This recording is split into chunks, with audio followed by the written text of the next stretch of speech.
Before we start, make sure to like and subscribe, and don't forget to turn your post notifications so you don't miss any of our new videos.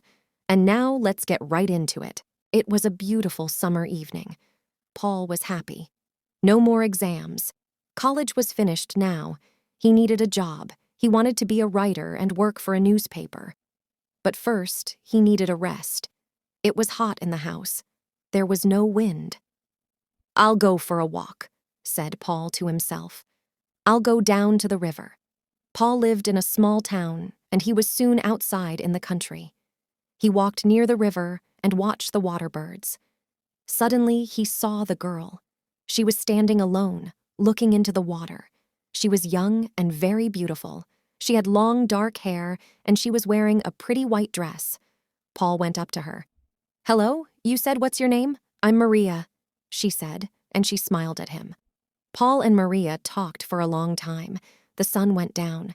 It was nearly dark. "I must go home," said Maria. "Where do you live?" asked Paul.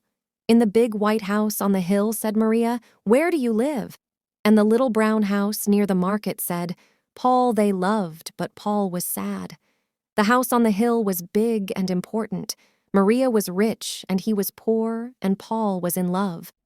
After that, Paul and Maria often met near the river. Maria always wore beautiful clothes. She always looked lovely. Paul thought about Maria all day and every day. One evening, Paul said, "Listen, Aria.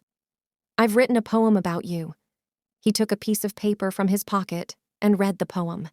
"I met her in the evening by the riverside. Her dress was creamy, white, and her hair with ribbon. She turned and smiled at me, and I asked her for her name. Though I am young, and poor my love will stay the same." "You are wonderful," Paul said. "Maria, I'd love your poem." Paul took Maria's hand. He looked into her eyes. "I love you, Maria." He said, "Do you love me?" She smiled. "Yes, of course. I love you." She said. She stood up. "I must go home now." Paul was very happy. She loves me. Maria loves me. He thought. Paul went home. The little brown house was small and poor, but it was always clean and tidy. Paul lived alone with his mother. His father was dead. That evening, his mother watched him. "What's happened?" "Paul?" she asked. "Why are you so happy?" "Oh, it's nothing," Mother said. "Paul?" His mother smiled. "He's in love," she thought. The next day, Paul and Maria met again by the river. Maria looked sad that Paul did not notice. He took her hand. "Maria," he said, "I am poor now, but one day I am going to be a famous writer." Maria said, "Nothing. Will you marry me, Maria?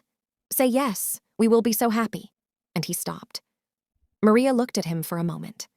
There were tears in her eyes slowly. She shook her head, and she turned and ran away. Maria shattered Paul, but Maria had gone. Paul went home slowly. He did not understand Maria. What is wrong? He thought, she loves me, doesn't she? His mother was waiting for him. She saw his face. Poor boy. She thought the girl doesn't love him. Paul and his mother ate their supper in silence. Suddenly, somebody knocked on the door. Paul opened it. A man in a servant's uniform stood outside. "I'm from the house on the hill," he said. "My mistress wants to see Paul." "Oh, that's me," said Paul. He was excited. Perhaps Maria has changed her mind. He thought perhaps she does want to marry me. Paul's mother stood at the door of the house. She watched Paul and the servant. The house on the hill. She said to herself, "I know those people. A rich old woman had her beautiful daughter. My poor son." It was not far to the house on the hill. The servant took Paul up the wide steps and into the house. Paul was excited, and his heart was beating fast. Everything was rich and grand. There were beautiful carpets, pictures, and mirrors. Paul saw himself in a mirror. He looked terrible. This place was so rich, and he looked so poor. The servant opened a door. Paul went inside. An old lady was sitting in a big chair. Maria stood behind her. The old woman was ugly. Her eyes were small and cold, and her mouth was thin and hard. Her old hands were covered with big rings. She looked proud and angry. Paul looked at the old woman, then at Maria. What an ugly old woman he thought. Is she Maria's mother? So you want to marry my daughter? The old woman said. Her voice was hard. Paul looked at her bravely. Yes, he said. I love Maria, and I want to marry her. The old woman laughed. He who a poor student, no money, no father, nothing. My daughter will never marry you. Paul said, nothing. He looked at Maria. She did not look at him. I am poor now, he said, but one day I'll be a famous writer. The old woman laughed again. No, she said, my daughter is not for you. She is going to be married soon. You will never see her again. The old woman got up and left the room. Maria and Paul were alone. Paul looked at Maria, but she did not look at him. She stood still and did not say anything. Paul went up to her and put his arm around her. Maria moved away from him. I'm sorry, Paul said. Maria, my mother is right. I can't marry you. I don't want to be poor. I want money and clothes and a big car. But you love me. Maria said, Paul and I love you. He did not understand her. He was angry. Yes, I love you. Paul said, Maria, but love isn't enough. She looked at him. Her face was sad. I'm getting married in 2 weeks. She said, goodbye, Paul. I'm sorry.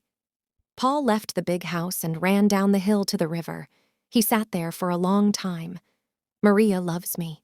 I know she loves me, he thought. But she is marrying another man. She is marrying him for money. It's her mother. Maria is afraid of that. Ugly old woman. Oh, Maria. Maria. What shall I do? After a long time, Paul went home. There was a light in the window of the little house. The door was open. His mother was waiting for him. She looked at his face, then she put her arms round him.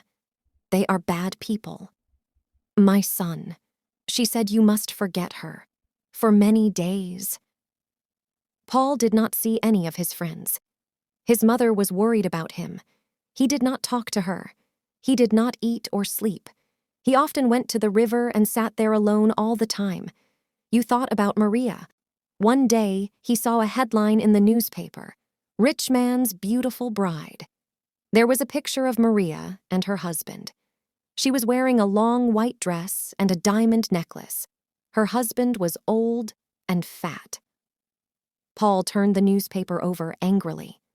There was a large notice on the back page of the newspaper. It was an advertisement.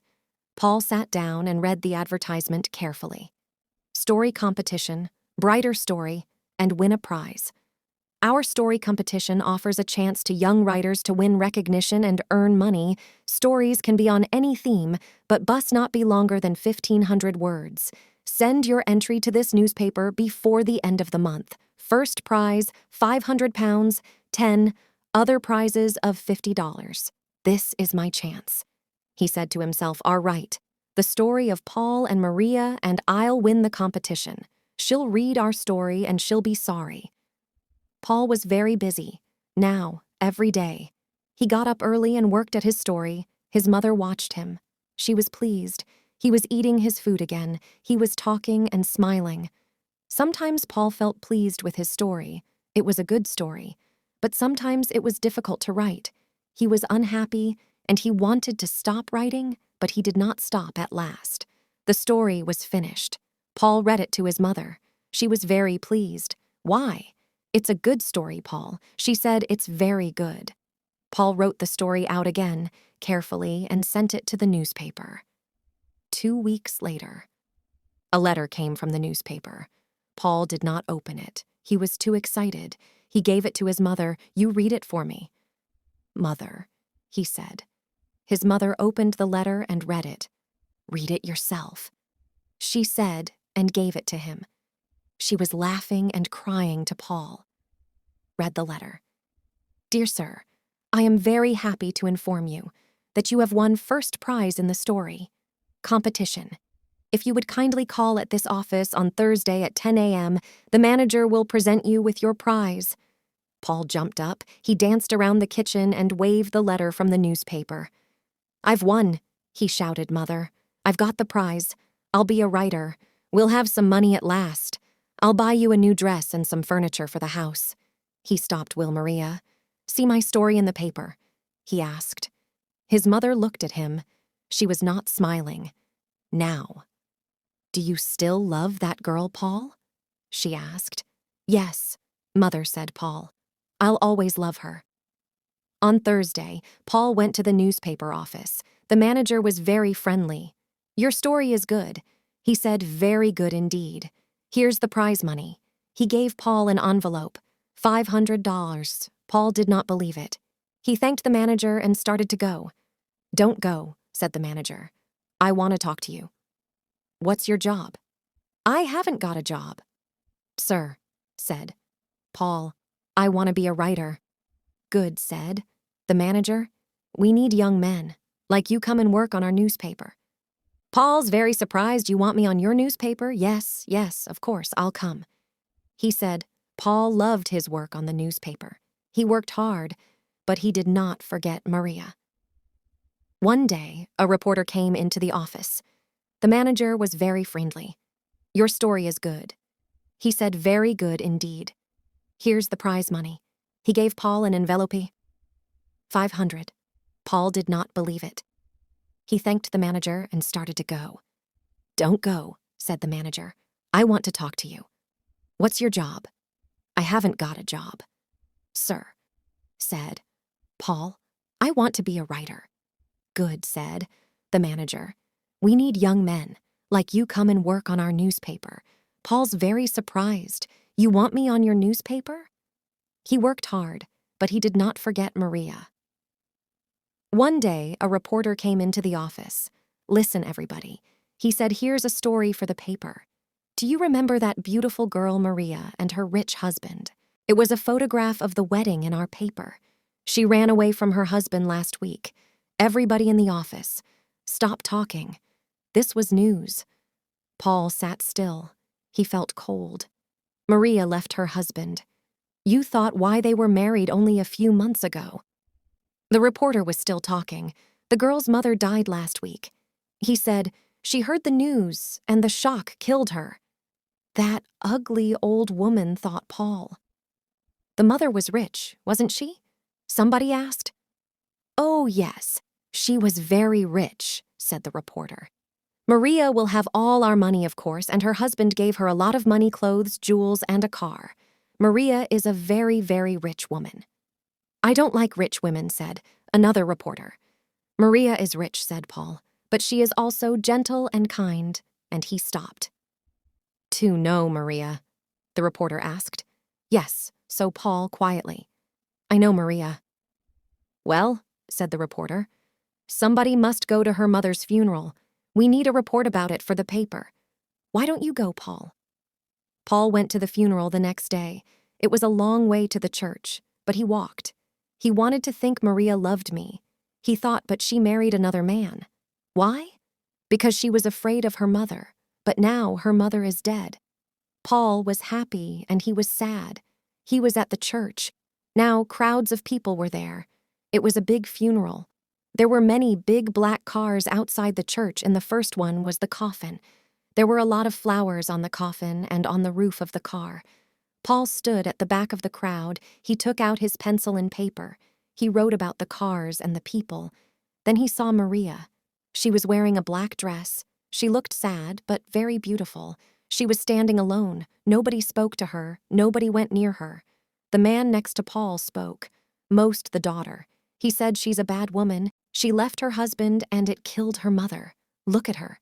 Nobody wants to speak to her. Paul said nothing. Poor Maria. He thought. Everybody went inside the church. The funeral began. After the funeral, Paul went home. His mother was smiling. "Good news, Paul." She said, "Do you remember your cousin, Elsa? What, she's coming to stay with us. She's 17 now and very pretty. You will like her." "Yes, I remember Elsa," said Paul. He did not look pleased. His mother was disappointed. He's still thinking about Maria. She thought Elsa will help him to forget, but Paul did not want to see Elsa. "I must see Maria," he said to himself. "I must talk to her." Paul wanted to see Maria. He wanted to talk to her. I'll go to the house on the hill. He thought perhaps Maria will be there. Put the house on the hill looked empty. There were no curtains at the windows. There was a big notice on the gate. It said, "For sale." Paul looked over the gate. There was nobody in the garden. Everything was quiet. I'll get into the house and look around. He thought perhaps I'll find Maria's address. Then I can write to her. Paul pushed open the gate and went up the steps to the house. It was very quiet. He pushed the front door. It was closed. He walked around the house. There was a window open. Quickly, Paul climbed through the open window. He was excited and his heart was beating fast. He was in Maria's old home. He remembered her mother. He remembered that terrible evening. But the house was different. Now there was no furniture in the room. There were no carpets and pictures. It was empty. Paul can't a little afraid. Is anybody in the house? He thought. No, he did not hear anything. Quietly, Paul went to the door of the room and opened it. There was nobody there. He went from room to room. All the rooms were big, and they were all empty. At last, he came to a very big room. He stopped. He knew this room. He had met Maria's mother here. He remembered everything: the old woman, her hard face, the big rings on her hands, and now the old woman was dead. Suddenly, Paul heard a noise. Somebody was inside the room. The door opened. Somebody was standing in the doorway. It was a woman. Maria said, "Paul, Paul." Maria said, "What are you doing here?" "I was looking for you," said Paul. "You were looking for me. Ask Maria." She smiled. Maria said, "Paul, why did you marry that man?" Mother was old, said, "Maria, I was unhappy here. I never went to parties, never went out. I wanted money. I wanted a good time and friends. I understand." Paul said, "You were not afraid of your mother. You were tired of her. She was old and you wanted a new life.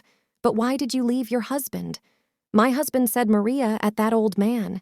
He was stupid, Paul. He gave me money. He gave me jewels, a car, everything. But he didn't like my friends. He liked old people. I like clever young people, Paul. I like you. You understand, don't you?" "Yes," said Paul slowly. "I understand now." "I'm glad," said Maria. "I was unhappy about you, Paul. I liked you. I liked your funny poems." "My funny poems," said Paul. He stopped. "You loved me, didn't you?" Paul said, "Maria, do you still love me?" "You are married," said Paul. "You have a husband." "But I didn't love him," said Maria quickly. "I want to be free. I want to go to parties and enjoy myself. Come with me. I have money now. We will be happy together." No said, "Pool. No, everything's over." Maria was angry. Her eyes were small and cold, and her mouth was thin and hard. Her hands were covered with big rings. Maria looked like a mother. "I'm sorry, Maria." He said, "I don't love you anymore. I loved you very much, but now everything is different. Goodbye, Maria." "But you can't leave me," said Maria. "I want you." "Go back to your husband," said Paul. He looked at her for the last time. Then he turned and walked out of the room. Paul left the house on the hill and walked home. He was free. I was a fool. He thought Maria never loved me. How stupid I was. Maria is beautiful, but she is hard and cold. She is like her mother. I loved Maria's beauty, but I never loved Maria. It was a lovely evening. Paul felt very happy. The door of the little brown house was open. His mother was at home. She was talking to a pretty girl. "Paul," she said, "this is your cousin Elsa." "Hello, Elsa." "Hello, Elsa," Paul said, trying to hide his mixed emotions. His mother was delighted, thinking Elsa could help Paul move on from Maria. But deep down, Paul knew he had to face the truth. He was finally free from the illusions of love.